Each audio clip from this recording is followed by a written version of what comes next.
The prince's sharp ears caught the name. Amara, he repeated, tasting the word like palm wine on his tongue. Yes, that is the name. Where is she now? The council of elders shifted uneasily on their wooden stools. The prince's words had thrown the square into chaos. Everyone knew who Amara was, Mazi Okafor's only child, the quiet girl with the gentle smile. But why was she missing on such an important day?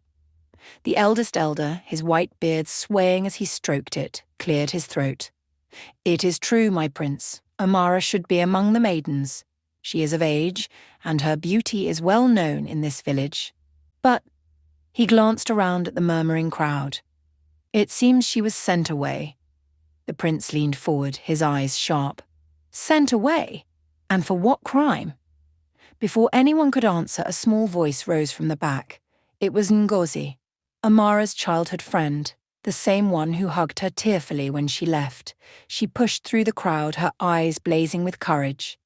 My prince, forgive me, but I must speak. Amara committed no crime. It was Mama Joy. Gasps spread like wildfire. All eyes turned to Mama Joy, who stiffened, her wrapper suddenly feeling too tight. Ngozi's voice shook, but she pressed on. Mama Joy lied to Papa Okafor, saying Amara was stubborn and wayward. She poisoned her father's mind until he agreed to send Amara away. She wanted only her daughter Joy to stand here today and be chosen by you, my prince. The prince's eyes blazed. His voice was sharp as a cutlass. Woman, is this true? Mama Joy quickly stepped forward, shaking her head violently. It is a lie. A wicked lie. My prince, do not listen to this child. Amara was not obedient. She disrespected me. She refused to listen to her father's house rules.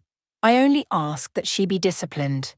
Her father decided on his own to send her away. But the villagers were not convinced. A murmur of disagreement spread like fire. One old woman shouted from the crowd, Liar! We all know Amara. That girl never raised her voice to anyone. Another added, If Amara was so disobedient, why did she care for her father's goats more faithfully than even the servants?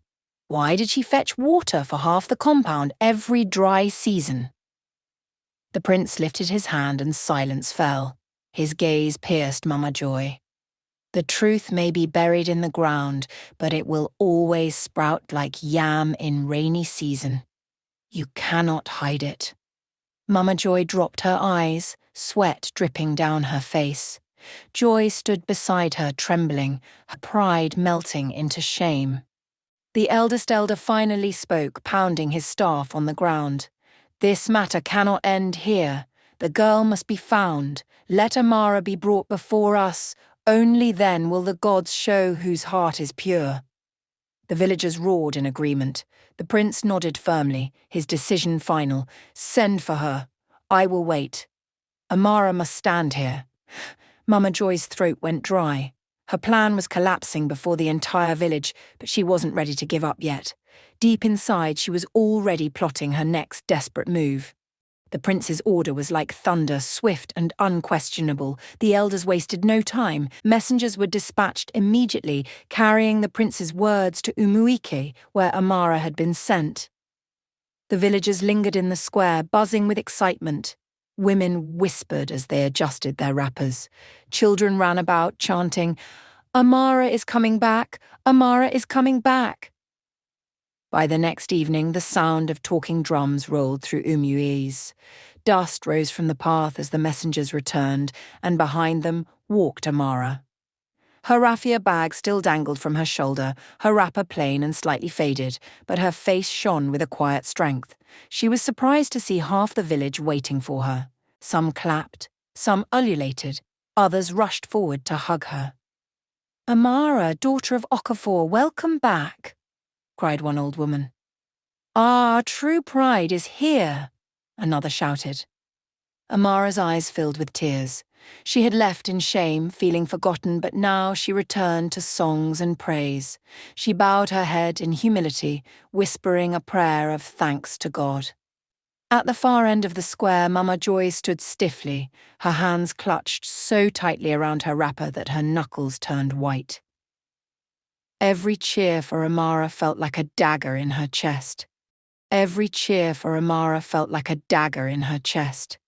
Her lips quivered as villagers began to exchange knowing glances, whispering about her scheme. Did you hear? Mama Joy lied just to push her own daughter forward. Chai, wickedness will never hide forever. See how the gods are exposing her in broad daylight. Joy stood beside her mother, her face pale, her beads suddenly feeling heavy around her neck. The proud look she once wore was gone. In its place was fear. The prince rose from his stool as Amara entered the square. His eyes softened and a rare smile spread across his face. So here she is, he said quietly, the one the gods themselves preserved. Amara knelt respectfully, her voice calm, though her heart pounded. My prince, I am honored. The elders asked her if what Ngozi said was true, and she explained before she could finish. Elder Nanadi's gaze shifted to Mazi Okafor, whose face was heavy with guilt. And you, Mazi Okafor, Elder Nanadi continued, his voice thundering over the crowd. What kind of man allows his own wife to maltreat his daughter under his roof? Did you not see her suffer? Did you not hear her cries? A father who neglects the protection of his child is as guilty as the one who commits the harm. Mazi Okafor bowed, his head, shame flooding his face. Elders, I was blind. I trusted her words over my daughter's innocence. I failed to protect her, and for that, I am truly sorry. Mama Joy trembled. Sweat gathered on her forehead as she realized the walls of her deceit were collapsing. She forced a shaky smile, but inside fear gripped her like iron chains. Amara was back, and the truth was no longer hers to control. The night after the judgment, Mazi Okafor's compound was silent. The usual laughter of neighbors and children playing outside was replaced by a heavy stillness. Inside the small hut, Joy sat on a wooden stool, her head buried in her palms. Tears streamed down her face, dripping onto the floor. Her mother, Mama Joy, crouched in the corner, still shaken by her disgrace, but Joy's heart burned with something deeper, betrayal. Mama, Joy's voice cracked as she lifted her tear-streaked face. Why? Why did you do this? You ruined everything. Mama Joy looked up, startled. My daughter, I did it for you. For your future. I wanted you to sit beside the prince, to wear the beads of royalty, to be the queen of this land. But Joy shook her head furiously, her voice trembling. No, you didn't do it for me. You did it for yourself. Your greed, your jealousy, your pride. You thought you could force destiny. Now look at us, humiliated before the whole village. Her words struck like whips. Mama Joy winced, clutching her wrapper tighter. Joy's tears fell harder. She recalled the moment at the square when the prince had ignored her, his gaze fixed on Amara. She remembered how the maidens had mocked her arrogance, how the villagers had whispered behind her back. I am the laughingstock of Umuize, Joy cried. Everywhere I go they will point at me. They will say, that is the girl whose mother tried to steal another's destiny. I cannot bear it. Mama Joy crawled closer, reaching out to hold her daughter, but Joy pulled away sharply. Do not touch me, Mama. You have destroyed my life. If only you let things be, maybe the prince would have chosen me. Or maybe not, but at least I would still have my dignity. Her voice broke again as she wept uncontrollably, her sobs echoing through the hut. Mama Joy sat frozen, guilt crushing her spirit. For the first time she saw clearly, her ambition had not only disgraced her but had also shattered the very child she claimed to protect. Outside, the villagers' songs drifted faintly, songs of celebration for Amara, the chosen bride of the prince. Each note pierced Joy's heart like a knife. Alone in her tears, she whispered almost to herself, if only Mama had chosen love over envy, perhaps my life would be different today.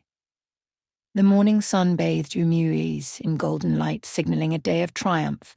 Drums thundered across the village, women ululated, and children ran laughing through the red earth. Today, Amara would marry the prince. She emerged from her hut, her wrapper simple yet elegant, adorned with delicate coral beads gifted by the elders. Her hair was braided neatly, her face glowing, not with vanity but with humility, strength, and grace. The villagers paused, whispering in awe. See her shine, without all the beads, without oil, yet brighter than anyone here. The prince stood tall, regal and proud, waiting for her. His eyes softened as he took her hand, and a hush fell over the crowd. The elders began the blessing, voices carrying over the cheering villagers. When the prince placed the crown upon Amara's head, the square erupted in joyous celebration. Children ran around singing, women clapped and ululated, and men bowed respectfully. Amara's mind drifted to her late mother. Tears filled her eyes as she whispered a prayer of gratitude. Mother, thank you for teaching me patience, faith, and trust in God. I could not have reached this day without you. Then her father, Papa Okafor, stepped forward. His eyes glistened with remorse. He took Amara's hands in his own, bowing his head. My daughter, he said, his voice thick with emotion, forgive me. I allowed lies and envy to cloud my judgment.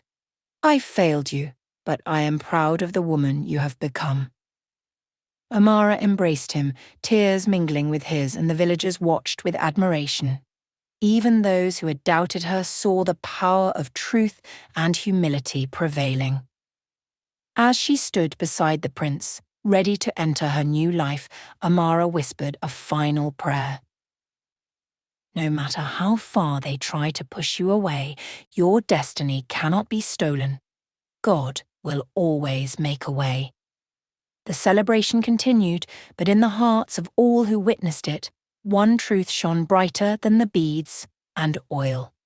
Humility, faith, and integrity always triumph over greed, jealousy, and deceit. Amara, once rejected and cast aside, now reigned as queen, not only in title but in spirit, beloved by all, and victorious in destiny.